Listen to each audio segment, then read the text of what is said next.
Super Minion Wave should be marching down. Team Spirit, Sunset Lover goes for the Featherhead Strike. Glorious Pathway being used. Revitalized Pop, but Kid Bomba goes in with that Furious Dive. Zaman Force drop down, but it's too little too late. Eco has the Wind of Nature. Kel VJ also goes down. One shot gets the kill. Yi1 is going to be the target as he flickers out of harm's way. Sawo and the rest of Team Spirit are looking to call it an end.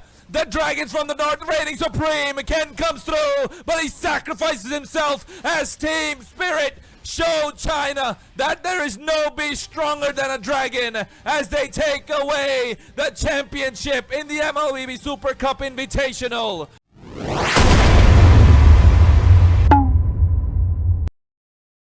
So let's move on to the next topic, which is going to be the MLBB Super Cup International Invitational. Do you guys know about this? Yep. The cup that we saw in China, MLB Super Cup Invitational. It's a Chinese tournament where they invited a lot of the top teams from around the world. Unfortunately, I don't think the top teams from the Philippines and Indonesia attended because we have MPL Philippines and Indo going on. We had Evos, but it was like MDL Evos with Psychots, and they got obliterated. Holy. Evos Holy. Oh, it was Evos. Holy. The grand finals was Team Spirit versus DFYG. And they're playing in the China server, which, again, to clarify to you guys, is different from the global server. Yep. They play a different version where they have a lot of different skills. They actually have a different set of heroes as well. They don't have our set of heroes. Is it different or just less? It's different. Even Zilong's ult is an anti-CC ult. So there's a lot of big differences. And DFYG in the grand finals against Spirit lost to Spirit. Spirit swept them. A lot of people have been talking about this, and I think this is a question, by the way. So shout outs to Arpheus. Are we seeing a sneak peek of China's potential? While China's representative often disappoint at international stage, we can't overlook the fact that they don't have as much heroes as we have. Even the hero adjustments are different. This is why I gotta say, this is concerning now for China. The big excuse that I would give them every single time they underperform in an international tournament would be, yeah, they have to adapt to so many new heroes. They have to adapt to a whole entirely different game. Basically, it's a different game entirely when you have to learn new heroes. Their skills are different. You usually pick Freya and XP all the time in China. Now you can't do that in the international scene. But what's the excuse now?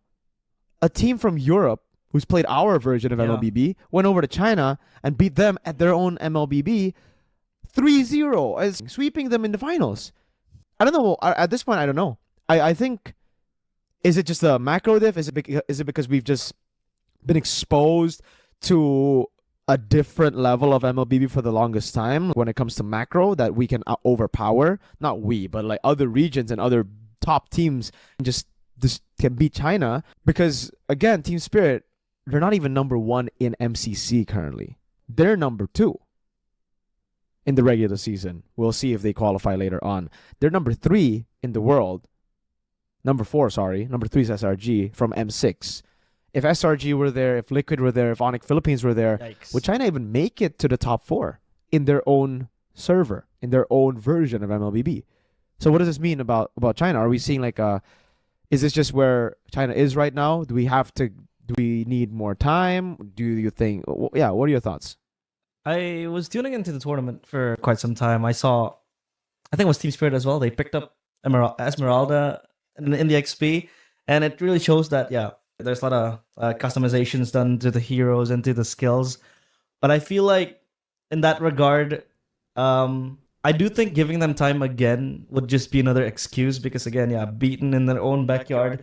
It was their server. Obviously, TS was the one who had to adjust to that server. But I feel like this year should be the year where they would break out because, again, I think they'll learn from this loss. As for TS, I feel like they're more exposed to higher levels of MLBB. They've been in MSC, they've been in M Series as well a couple of times for Chinese teams. It's not the case. It's not a privilege that they have every day. Every year. So I think MSC or M Series will be the reckoning, I think, for these Chinese teams. If they still can't make it, then I guess it's just player diff, I guess. Because we know the player base in China, they prefer another type of mobile games. So, I feel like that could be the case for the Chinese teams competing. Well, did you actually watch the games, both of you? I watched Evos' games. A bit. So, did DFYG lose because they were like outdrafted, They were out macro. They were out. outplayed, right? The draft is weird because I don't know. Right. I guess. So I was thinking, like, is it preferable to try and play on the China server without knowing what the outside is like? You know what I mean? It's, you know, that argument where, like, hey, if there's someone who's like living really poorly, is it better to let them stay there or give them a taste of the good life and then let them fall back down? You know? Yeah. And I'm thinking, like, which for Team Spirit there, knowing a different kind of Mobile Legends, and then going into a Mobile Legends that's different but also a bit more limited, because I believe they have less heroes, right? A bit more limited. Does it give them an edge or does it give them a disadvantage? Because I feel like it kind of depends. It goes both ways. I feel like it just gives them more experience, more scenarios before where they're kind of like problem solving and looking for different options and all that. So that was my immediate thought while you guys were talking, and I still can't really make a big decision. I have to like watch the games in detail. But again, if the draft wasn't the massive problem, if you didn't see the game and immediately went like, oh dude, it's an outdraft. There's like actual macro difference and all that. Then in that case, the draft doesn't matter quite as much. I feel like it's not beyond imagination that Team Spirit would like be able to adapt fast still to the tournament. So that being said, because of that, I really do feel like it might just be like a difference in interest, you know, a difference in like intensity and all that. And if they really want to have a really good shot at beating some of these other regions, then they really should start looking into trying like boot camp like properly.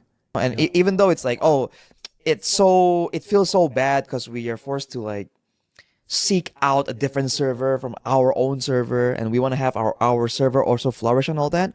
Well, yeah, but the fact of the matter is you're playing a different game, kind of technically, you know. So I feel like boot camping is like the glaring like answer to that issue.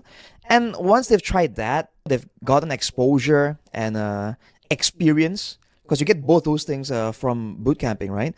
Then we can really talk about the difference in like player base. What do you call it? Like in human resources, because that's what they talked about in the Talent pool, yeah. right. If they've already had the experience and also the exposure to all these different things, and they're still really not doing so good, then we can point a finger towards the talent pool. But until then, I feel like that's something they really have to try and do, honestly, because it feels bad for them, but it's also tough for like everyone else, because I feel like, as in like the fan base, the player base, want to know like for certain, right? We don't want to be speculating like, oh, is it because Spirit is this?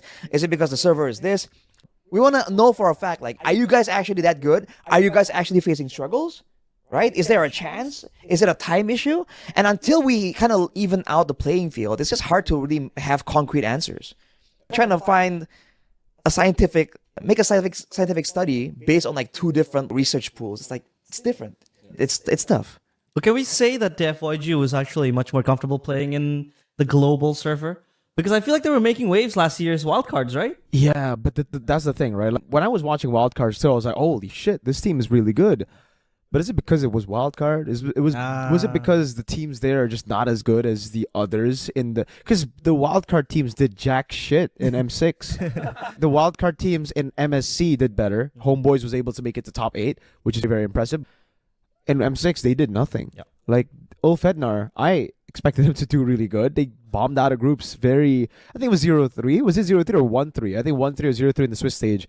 But yeah, that makes me think like, okay, they might have looked good because they were up against lesser competition. I really hope it's not the case. I really hope, again, that they boot camp more seriously, because, dude, if you guys know, like I know, how much the players are getting paid there, especially like their imports, they got a lot of money. They are getting a lot of money. So I don't think boot camping is a problem for them. Maybe for a lot of EU orgs, a lot of the Turkish orgs even, they would struggle trying to boot camp for that long, right? Yeah. Because only some of their teams have actual sponsors, like Aurora for Turkey and then Spirit for EU. But all the other teams, I'm not too sure if they actually want to spend the budget. A lot of it boot camping in a Southeast Asian country with no help. Basically, they're coming in blind. They're like, holy shit, what?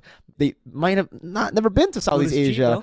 Food is very cheap, so if you guys want a boot camp, living cost is low. If you guys want recommendations on like Airbnbs and like where to stay, contact one of us on IG or email me something. Just if you want info or help or anything about this, teams who are not sponsored, because teams who are sponsored, even if your team that is sponsored and you need help bootcamping in Indo, let me know. I can help a bit. Not setting up scrims, but just telling you where to stay, good internet providers, blah, blah. But all right, we'll see about China and MSC, because we will have a wild card later and we will get to MSC.